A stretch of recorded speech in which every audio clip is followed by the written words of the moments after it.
So it's like you're not going to hear this from anybody else. This is your philosophy that you got from somebody that passed away. It's from Wally Minto. It's his thing, but he passed away. So no one knows. No one. And this is sort of like my juggling. I'm adopting it as sort of my juggling philosophy.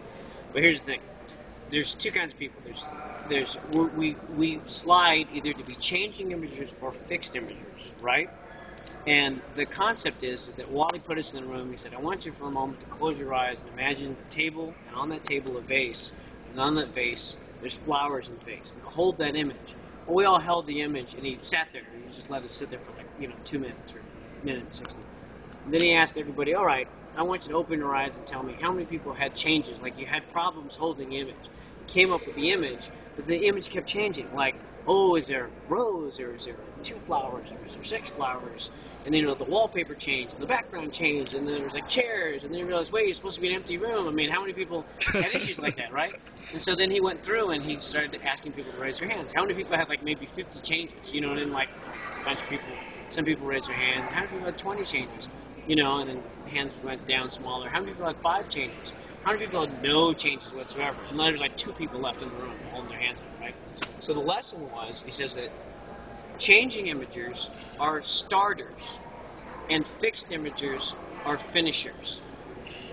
A changing imager will be on his way home. A fixed imager will be on his way home, driving home, and he'll say, I gotta mow the lawn. Pull the car in the garage, get out, put the lawnmower, mow the lawn, put the lawnmower away, close the garage, go in. Changing imager will drive home, say, I gotta mow the lawn. Pull out the lawnmower, start mowing the lawn, phone will ring, pick up the phone, walk inside the house to make a sandwich. While he's making the sandwich, realizes he has to check email. And then he checks email. And while he's checking email, he goes, oh my God, I have to iron that suit for tomorrow. So he pulls out his suit, starts ironing the shirt. And then he's on the phone, another phone ring, call, oh, wait a minute, I gotta do that email, that memo. Did it on the computer, oh, and by the, and meanwhile, what's sitting out front? The lawnmower. And the garage open with the car in it, right? That's a changing imager. So the secret to life is a changing imager. Fixed imager is that your changing imagers are motivated by starting, and fixed imagers are motivated by finishing. That's the big key. What they're doing. That is ultimately, but that's ultimately the big key. And the problem is that a lot of, like when I did seminars, when we did these seminars, entrepreneurs, like all these guys that go to these seminars, they're all starters because they want new information. They're coming to this game because they're like, I can't get started and I need help starting, right? All the finishers, they're not in the room. They're at home finishing. Okay, so like your lawyers are finishers, your accountants, guaranteed their mom is a finisher. She's a controller. She's an accountant, right? I'm an artist. I'm an entrepreneur. I'm a starter. Seriously, this is like, people have like stood up in the room and said, oh my God, you've just explained my entire life to me. Because starters will drive finishers crazy because they come up with new ideas. Like, hi honey, I'm home. I came up with a new idea. What the hell?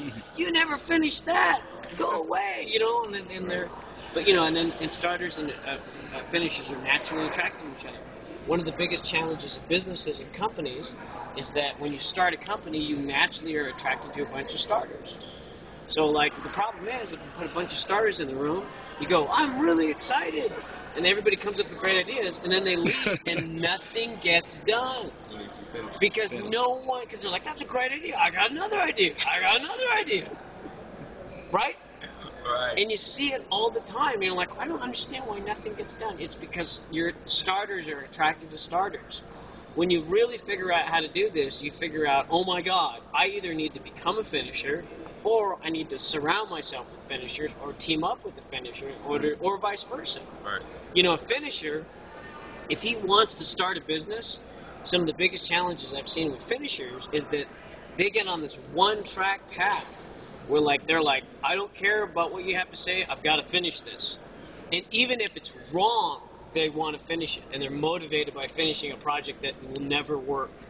And guaranteed, I've seen people drive a business into the ground because they were sitting there going, I got this thing, and I'm on a plan, and I'm going to finish this thing no matter what. And we're all like, dude, it's not going to work.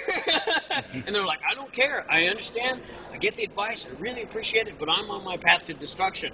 thanks for playing, but they're no, seriously, but they're a finisher, and so that's what's motivating them. You know what I mean? And I'm a starter, so I'm like, hey, let's restart this. So that's like that. It's a huge operational piece of advice based on teams and how, like, you start looking at people. Okay, start finisher, and what am I? Start finisher. And I could say the biggest thing that I've learned how to do from my age, 20 years later, is I've learned to become more of a finisher and to appear as more than a finisher. That happens over time. Sometimes. Inevitably, right? Not everybody. Sometimes it doesn't. I mean, ultimately, if I had my way, eventually, I will love to get to a point where I go back to being more of a starter. If I had a team of 50 people, you know what I mean, I had a lot of money, I would be like, boom, boom, boom, boom, boom, here, let's start all these ideas. Right. Because then there's other people that will finish it. But because I'm a team of one and a couple of people, like this, or, I'm in between, I'm in the middle. And I have to learn how to sway that way. That's why when you guys go, oh, you look tired, I go, I'm tired because I'm actually forcing myself to be a finisher. Because I'm not. I am by training, like martial art training to become a finisher. But by nature, I'm like, woo! I got a great idea. You know what I mean? That's why those guys drive me crazy. Like, you'll see me go, like somebody go, go away. Because I used to be that guy, and I'm like, I totally get you. Go away, because I know they're not going to do anything. Yeah. Seriously, people walk up to you all the time. What are you doing? That's it. That's pretty much it. I'm in the middle. But so tell me how this relates Abraham, it's to. over, man. So David, tell us, like, dealing with like the notebook, how all that comes together. All right, that's a good question. The answer is that as a starter, I ideomotor response, because remember, handwriting is the connection to the subconscious brain, and I'm able to handwrite a list of things to do, and it keeps me focused on going down the list. Because I'm not a finisher by trait, I'm a starter, so therefore I don't go into, I need this because I don't think, oh, I got to finish this. I go into the day coming up with a bunch of ideas, and my whole challenge has been controlling the idea guy to the doing guy. You know what I mean? So I can like make a list and do something now in the same day. Like where before I couldn't do that. Like I would have to come up with the ideas before, and then I would have to get into go mode and go down the list. But I've gotten better at saying, okay, these are the next 5 things to do. And that's the big secret. I write it on my blog all the time. The secret, if you're overwhelmed, make a list, make it short, and then cross off the next 2 things on the list. And then do it again. Yeah. Write a vision, make it plain. I say I'm in the middle because I do that every time. Most people are. And most people are not totally in the extreme, because otherwise they wouldn't be able Getting to. anything done. Well, yeah. Or they'll just drive people crazy. Right. But guaranteed, that's why.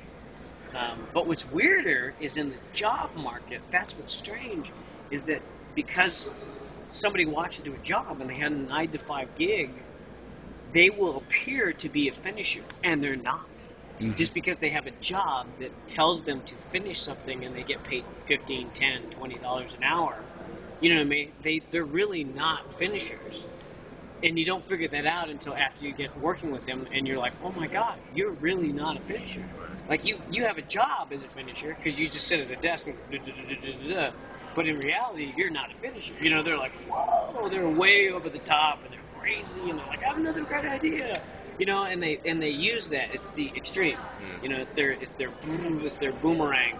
But anyway, that's your answer. Write a vision, make it plain. People can run with it. Rebecca in the Bible.